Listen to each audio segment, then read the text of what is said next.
Thank you, Mr. Speaker. I rise tonight in response to a question that the Parliamentary Secretary to the Minister of Public Safety. I originally asked the question on October 3rd. On that date, I stated the following, and I quote, "Liberal bail law C-75 unleashed crime and chaos onto our streets, releasing violent criminals at the earliest opportunity. While out on bail in Kelowna, a man convicted on domestic violence charges just hours before allegedly killed Bailey McCourt with a hammer. This Prime Minister promised promised the Liberals would flip-flop on bail, but Liberal bail laws are still in place 6 months after he took power. The question was, will the Minister scrap Liberal bail or get out of the way and let Conservatives get it done? Mr. Speaker, in response to my question, the Parliamentary Secretary to the Minister of Public Safety stated in part, we are going to reform the bail system. It is coming. It is just around the corner. Conservatives are dwelling on this issue. There is no need. The legislation is coming." Well, Mr. Speaker, families and victims across the country have been paying the price for the Liberals' Bill C-75 since the Liberal passed it into law in 2019. Families and victims are tired of waiting. Some aren't here to wait anymore because of what this Liberal government unleashed with C-75. It is completely unacceptable that the Liberal government, to tell families like that of Bailey McCourt, families of victims of repeat offenders that we've heard about across Canada, that there is no need to dwell on the issue. Mr. Speaker, not only is that not acceptable to me, it should also not be acceptable to members of this House, unacceptable to members of those families who have been so devastatingly impacted by Liberal bail policy and the Liberal government's failure to address the problems it has created. For months now, we as legislators have been witness to the multiple tragic cases of repeat offenders being released within hours only to recommit similar crimes, or in worst case scenarios, commit even more heinous crimes shortly after they've been released. While Canadians have waited painfully and in agony for the Liberal government to finally fix its reckless bail policies, I hope those same Canadians will see that there are people on their side, on this side of the House, fighting for them and putting their families first. Thank you, Mr. Speaker. The Honourable Parliamentary Secretary to the Minister of Public Safety. Mr. Speaker, the tragic death of Bailey McCourt has shocked our communities and highlighted the urgent need to strengthen our justice system's response to intimate partner violence. Her life was taken in an act of unprecedented brutality, and I offer my deepest condolences to her loved ones. We must honour her memory not only with words, but also with concrete actions. And that's what this government intends to do. Intimate partner violence is a serious and unacceptable crime that causes deep and lasting harm for victims, families, and communities. Between 2011 and 2021, police reported 1,125 gender-based homicides of women and girls in Canada. Of these homicides, 2/3 or 66% were committed by an intimate partner, according to Stats Canada.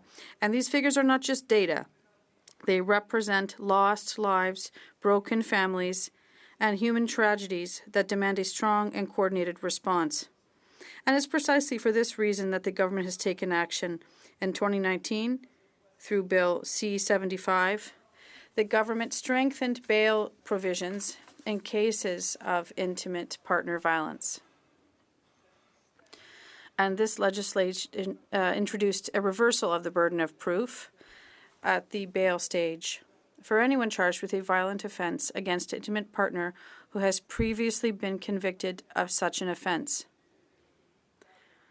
It also requires courts to consider previous convictions for intimate partner violence when determining whether the accused can be released or under what conditions. Finally, it broadened the definition of intimate partner to include not only it broadened, as I was saying, the definition of intimate partner to include not only married or common law spouses, but also romantic partners. And it is a shame that the Conservatives want to repeal this law. But the government's work does not stop there. Today, the federal government introduced Bill C-14, the Bail and Sentencing Reform Act. And this bill proposes ambitious reforms to make bail laws stricter and penalties more severe for violent and repeat offenders. It also aims to support law enforcement and invest in long-term prevention. These reforms are the result of extensive consultations with provinces, territories, and key stakeholders, including police services, the various bar associations, and victims associations. Bill C-14 focuses on offenders who pose a real risk to public safety. It creates several reverse burdens of proof at the bail stage,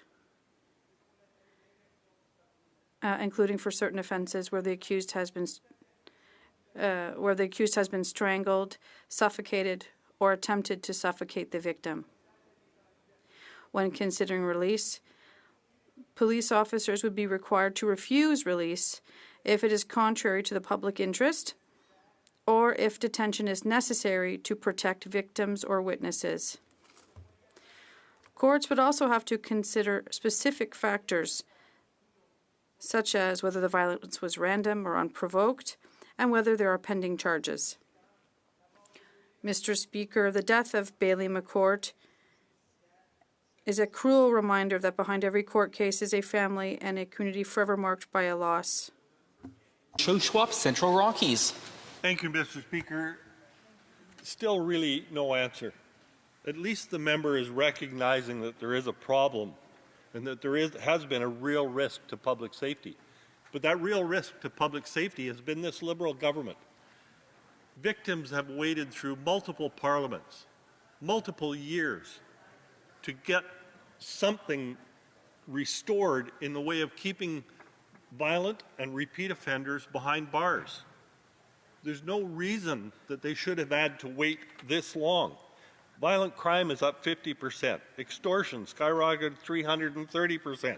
We're seeing almost daily or weekly drive-by shootings in our cities. Why have victims had to wait through multiple parliaments for this? They're releasing criminals at the earliest opportunity under the least onerous conditions. Victims and their families deserve an answer. Honourable Parliamentary Secretary. The government has already taken decisive action to protect victims of intimate partner violence. Bill C-75 made it more difficult for repeat offenders to obtain bail.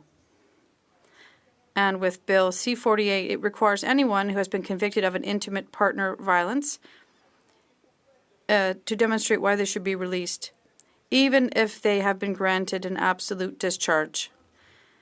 And our government's not stopping there. Today, our government introduced new reforms targeting violent and repeat offenders, developed following consultations with the provinces and territories. These measures demonstrate the government's ongoing commitment to strengthening public safety and ensuring the effectiveness of the justice system.